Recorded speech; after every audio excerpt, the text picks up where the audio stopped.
Map pointing খুব গুরুত্বপূর্ণ একটি বিষয় এবং ক্লাস 10-এর যে জিওগ্রাফি আছে, জিওগ্রাফির কিন্তু ম্যাপ পয়েন্টিং, ইতিহাসের ম্যাপ পয়েন্টিং আসে। জিওগ্রাফি কিন্তু 10 নম্বরের 10টা ম্যাপ পয়েন্টিং আসে। দেখো, ম্যাপ পয়েন্টিং যদি শিখে নাও তাহলে কিন্তু খুব ইজি ব্যাপার, ঠিক আছে? কিন্তু শিখতে হবে, ম্যাপ পয়েন্টিং কীভাবে করতে হয় শিখতে হবে, তাহলে কিন্তু কোনো সমস্যাই হবে না। দেখো, আমি তো শেখাবো তো বটেই, কিন্তু এরপর প্রথমে যেটা কথাটা বলে নেব সেটার জন্য সেটা কিন্তু খুব মন দিয়ে শোনো, তাহলে কিন্তু ম্যাপ পয়েন্টিং খুব সহজে শিখতে পারবে। যেটা হচ্ছে, দেখো, ইন্ডিয়ার ম্যাপ রয়েছে। প্রথমে তোমরা ইন্ডিয়ার ম্যাপটা দেখবে কীরকম আকার আকৃতি বিশিষ্ট, সেটা দেখবে, ঠিক আছে? তারপরে ইন্ডিয়ার যে মেন জায়গাগুলো, যেমন হচ্ছে কলকাতা, দিল্লি, মাদ্রাজ, মুম্বাই, ঠিক আছে, গুজরাট, আহমেদাবাদ, সুরাট, কোয়েম্বাটোর, কানপুর, এই জায়গাগুলো তোমরা একবার আইডেন্টিফাই করার চেষ্টা করে। প্রথমে শিখতে হবে দিল্লি, কলকাতা, মাদ্রাজ, মুম্বাই। দেখো, মেন জায়গাগুলো যদি আমরা এইভাবে দেখে নিই, তাহলে এই জায়গাগুলো মনে রাখার পর আমরা নেক্সট যখন জায়গাটা শিখব, যেমন ধরো আমি যদি দিল্লি ম্যাপ পয়েন্টিং করা শিখে যাই, দিল্লি ম্যাপ পয়েন্টিং করা শিখে গেলে দিল্লির জায়গাটার লোকেশান এক্স্যাক্ট কোনখানে পয়েন্ট হবে সেটা যদি মনে রাখা যায়, তাহলে আরাবল্লী পর্বত বা এদিকে লখনৌ, কানপুর কিন্তু সেই সূত্র ধরে করা যাবে।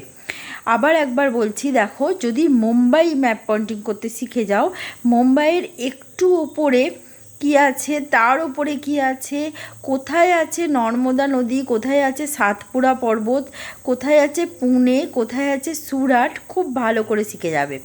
কোথায় আছে গোয়া, খুব ভালো করে শিখে যাবে, ঠিক আছে? যেমন কাবেরী নদী কোথা দিয়ে বইছে সেটা যদি একবার দেখে যাও, তাহলে খুব ভালো করে কিন্তু পরপর নদীগুলো পরপর স্টেপ বাই স্টেপ করে ফেলতে পারবে। এবার দেখো, পর্বত কয়েকটাই পর্বত আছে, যেমন হচ্ছে সাতপুরা পর্বত, পশ্চিমঘাট পর্বত, পূর্বঘাট পর্বত, আরাবল্লী পর্বত, নীলগিরি পর্বত, বিন্ধ্য পর্বত, হিমালয় পর্বত ম্যাপ পয়েন্টিংয়ে আসে না। কারাকোরাম পর্বতে গডউইন অস্টিন আসে, ঠিক আছে?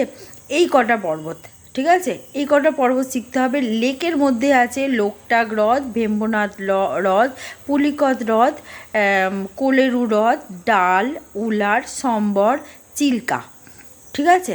এই কটা করে নিলেই যথেষ্ট। নদীগুলোর মধ্যে আছে কাবেরী, গোদাবরী, কৃষ্ণা, তাপ্তি, নর্মদা, মহানদী, গঙ্গা আসে না ম্যাপ পয়েন্টিংয়ে, ঠিক আছে? লুনি আসে। এই কয়েকটা।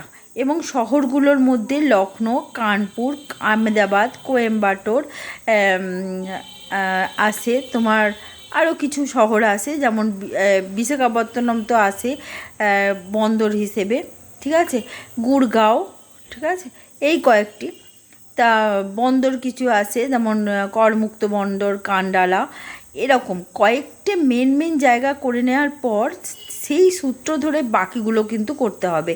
যদি তুমি এক্স্যাক্ট পয়েন্ট জানতে চাও, তাহলে স্কেল মেপেও করা যায়।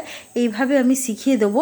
যেমন হচ্ছে, ভারতের পশ্চিম উপকূলটা দেখো, পশ্চিম উপকূলের যতটা মানে স্পেস আছে, যতটা জায়গা জুড়ে পশ্চিম উপকূলটা বিস্তার, তার মিডিলের ওপরের যে পোর্শনটি পড়ছে, তার মিডিল করলে যে অংশটি আসবে সেটা হচ্ছে মুম্বাই, ঠিক আছে? একদম ম্যাপ পয়েন্টিং করে এইভাবে দেখানো যায়। চেরাপুঞ্জি মানে মৌসিনরাম, বাংলাদেশের উপরের পোর্শনটার মিডিল করে তার পূর্ব দিকের মিডিল করলেই যেটুকু যে পয়েন্টটা পাবো আমরা, সেটাই হচ্ছে চেরাপুঞ্জি বা মৌসিনরাম। এইভাবে কিন্তু আমি মুখে বলছি, তুমি ইনস্ট্রাকশন ফলো করেও কিন্তু করতে পারবে, এবং আমি দেখিয়ে দেবো কী করে ম্যাপ পয়েন্টিং করতে হয়। সঙ্গে থেকেও সাবস্ক্রাইব করে নেওয়াটা কিন্তু খুব জরুরি। রচনা ম্যাপ পয়েন্টিং এমন একটা জিনিস, এটার বোঝা বইতে হয় না, শিখে গেলে একদম শিখে যাবে, ঠিক আছে? আজকে এই পর্যন্ত। দেখো কেমন লাগছে, এবং অবশ্যই সাবস্ক্রাইব করে সঙ্গে থাকো।